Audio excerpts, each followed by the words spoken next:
Think beyond a degree. Build real impact. Shape your future with an MBA.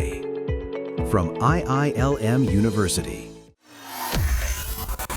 Cricket के king Virat Kohli का बल्ला फिर से गरजना शुरू कर दिया है। क्या ऑस्ट्रेलिया, क्या अफ्रीका, क्या न्यूजीलैंड, विराट कोहली इन सभी देशों के गेंदबाजों की जमकर धुलाई कर रहे हैं और इसी की बदौलत एक बार वनडे में फिर से किंग कोहली बादशाह बन गए हैं। जी हाँ, वनडे के best player, number one player, और जिस तरीके से वो बल्लेबाजी कर रहे हैं उसके बाद से तो लोग 2016 को याद कर रहे हैं, जब 2016 में नीरज भाई विराट कोहली का बल्ला एकदम गरज रहा था। चाहे आईपीएल हो, चाहे इंटरनेशनल क्रिकेट हो, विराट जब बैटिंग करने, वही वो सीरीज भी था जब ऑस्ट्रेलिया में जाके 4-4 सेंचुरी लगा के विराट कोहली ने पूरी दुनिया को बताया था कि ऑस्ट्रेलिया में आप चढ़ के गेंदबाजों को खेलिए।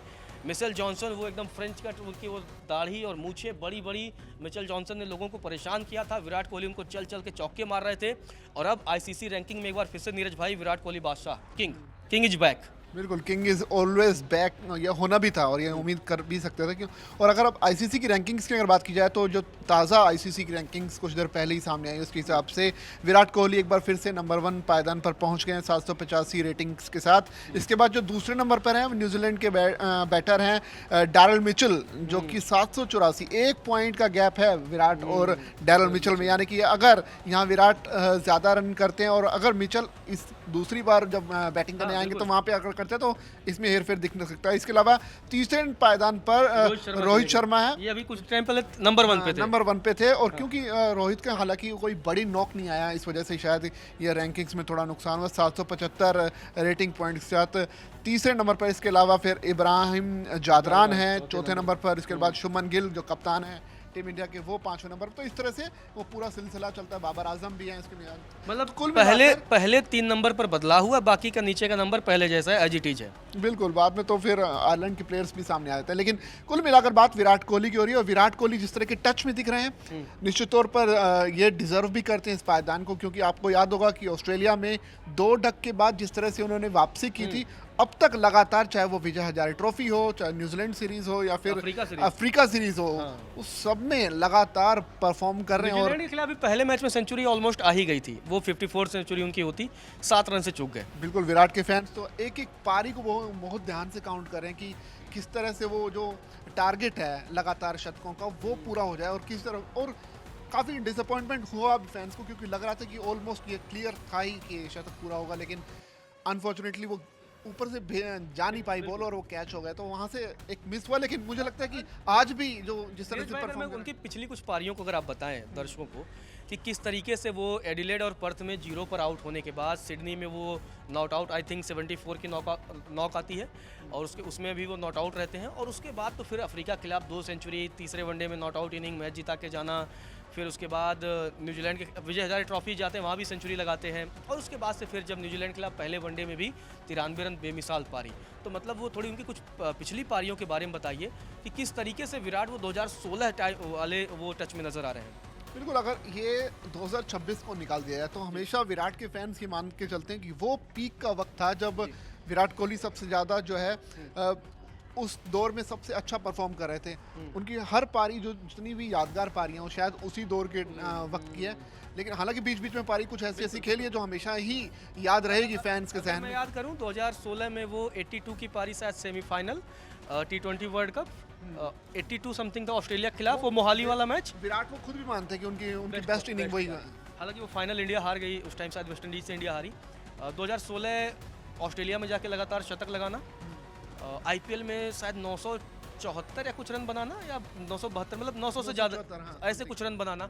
मतलब उस टाइम आईपीएल में भी एक सीजन में 4 शतक, आईपीएल में भी मतलब अलग था। 2016 2026 अलग दिख रहा है। भी आईपीएल लोडिंग है इसके सीरीज के बाद, जो है वर्ल्ड कप है, वर्ल्ड कप के ठीक बाद आईपीएल होना है और वहाँ पर भी विराट कोहली दिखेंगे। और जिस फॉर्म में इस वक्त विराट कोहली है उस हिसाब से आप मान के चलिए कि इस बार 974 का वो रिकॉर्ड है, वो 1000 के पार जा सकता है विराट का। विराट अलग टच में है भाई, उनके विरोधी लोग सावधान हो जाओ। लेकिन अगर रिसेंटली मैचेस की बात करें तो दर्शकों को हम स्क्रीन पर दिखा भी रहे हैं कि किस तरह से ये सिलसिला शुरू हुआ। ऑस्ट्रेलिया के खिलाफ एडिलेड और पर्थ में डक पर आउट हुए, उसके बाद सिडनी में वापसी की 74 नॉट आउट, और उसके बाद साउथ अफ्रीका के खिलाफ 2 शतक, और फिर साउथ अफ्रीका के खिलाफ तीसरे मैच में रन थोड़े पड़ गए लेकिन शतक वहाँ भी बनना तय था, 65 नॉट आउट था। उसके बाद विजय हजारे ट्रॉफी में जाते हैं, अपना कमिटमेंट दिखाते हैं कि विराट तैयार हैं और तैयारी कर रहे हैं उस बड़े लेवल के लिए, वर्ल्ड कप 2027 के लिए, कि अपने आप को प्रूव कर सकें। विजय हजारे ट्रॉफी में खेलते हैं, वापस लंदन से आते हैं यहीं सेटल होने के बाद और बोलते हैं कि नहीं मेरे को खेलना है, प्रूव करना है। और उसका नतीजा देखिए आप, आंध्रा के खिलाफ शतक आता है 131 रनों का, इसके अलावा गुजरात के खिलाफ 77 रनों की पारी, और फिर न्यूजीलैंड के खिलाफ पहले मैच में जैसे आपने बताया कि शतक लगभग लगने जा रहा था लेकिन 93 पर आउट हो गए, और अब जाके दूसरा जो ओडीआई है राजकोट का, उम्मीद कर सकते हैं कि एक शतक यहाँ भी आ जाए। हाँ, इस सीरीज में आ ही जाए। अगर नीरज भाई अगर समझने की कोशिश करें 2019-20 के बाद वो विराट का बुरा दौर आता है, कई बार वो ना तमाम तस्वीरें जब विराट आउट होते थे तो ऊपर देखते थे यार मैं क्या गलत कर रहा हूँ। चाहे वो आईपीएल के तमाम मैचेस में हमने कई बार लेफ्ट आर्म स्पिनर आता था विराट, मतलब कोई भी लेफ्ट आर्म स्पिनर के सामने बड़े इजीली आउट हो जाते, तो उस टाइम ऐसा लग रहा था कि मतलब लेफ्ट आर्म स्पिनर ऐसा है कि दुनिया का सबसे खतरनाक गेंदबाज विराट के सामने बन जाता था। क्या बदलाव किया? क्योंकि अभी हमने जितनी पारियां आसपास देखी, पहले विराट क्या होता था, शुरू के 20-25 गेंद वक्त लेते थे, उसके बाद अपना गियर चेंज करते थे। क्या उन्होंने अपने गियर में बदलाव किया या अब आके अटैक करते हैं? और हमने देखा है विराट जो डाउन द ग्राउंड मारते हैं ना, चाहे वो ऑन ड्राइव हो, चाहे वो खड़े खड़े होकर के स्ट्रेट ड्राइव मारना हो, ये शॉट बीच में मिसिंग लग रहे थे, अब फिर से लगने शुरू हो गए। मुझे लगता है कि 3-4 चौके तो अब सामने उन्होंने मारना स्ट्रेट ड्राइव और ऑन ड्राइव शुरू कर दिया। तो क्या उन्होंने खेल में अपने कुछ बदलाव किया जिसका इम्पैक्ट उनके रैंकिंग में अब नजर आया है? देखिए जैसे कि क्रिकेट में वो कहावत है ना कि आपकी जो फॉर्म है टेम्परेरी हो सकती है बट क्लास इज़ परमानेंट, लेकिन विराट कोहली जिस तरह के बल्लेबाज हैं उनके लिए क्लास और फॉर्म ये मायने नहीं करता, उनके पास बहुत कुछ है करने के लिए। अगर उन्होंने जो टेक्निक में बदलाव किया उसकी अगर बात की जाए तो हम जो रिसेंटली देख पा रहे हैं, आपने देखा होगा कि विराट कोहली अभी भी रनिंग बिटवीन द विकेट बहुत स्पीड है, लेकिन पहले जैसे उनकी जो कोशिश रहती थी सिंगल डबल्स चुराना, अब शुरुआत से ही कोशिश रहती है कि गेंदबाजों पर दबाव बनाना, बाउंड्रीज निकालना। आपने ये पूरा जो कन्वर्जन है देखा होगा साउथ अफ्रीका सीरीज से लेकर न्यूजीलैंड के खिलाफ जो पहला मैच है वहाँ भी, विजय हजारे ट्रॉफी में भी, वो जो उनका स्ट्राइक रेट है वो अचानक से ऊपर बढ़ा है। यानी कि अब जो सिंगल डबल पर फोकस नहीं है, बाउंड्रीज पर फोकस है, जो दिखाता है कि हमें अपने स्ट्राइक रेट को भी बढ़ाना है। और विराट अगर स्ट्राइक रेट को एंजॉय कर रहे हैं, क्या खेल एंजॉय कर रहे हैं, मतलब क्योंकि एंजॉयमेंट के हाँ, अब नहीं 93 पे क्या मतलब, कई बार लोग कहते हैं यार सिंगल ले लेके शतक बना लो, 93 पे वो पता है कि जो है मिड ऑफ आगे है, मिड ऑन आगे, निकल के सोच रहे चौका मार दूं छक्का मार दूं। विराट कभी भी ऐसे प्लेयर नहीं है जो कि जो पर्सनल माइलस्टोन को देख के खेलते हैं, क्योंकि हमने देखा कई मौकों पर वो टीम के लिए सोचते हैं और वहाँ भी उनको लग रहा था कि बस जरा सा अगर हम फील्डर को भेज देंगे तो आराम से बाउंड्रीज हो जाएगी।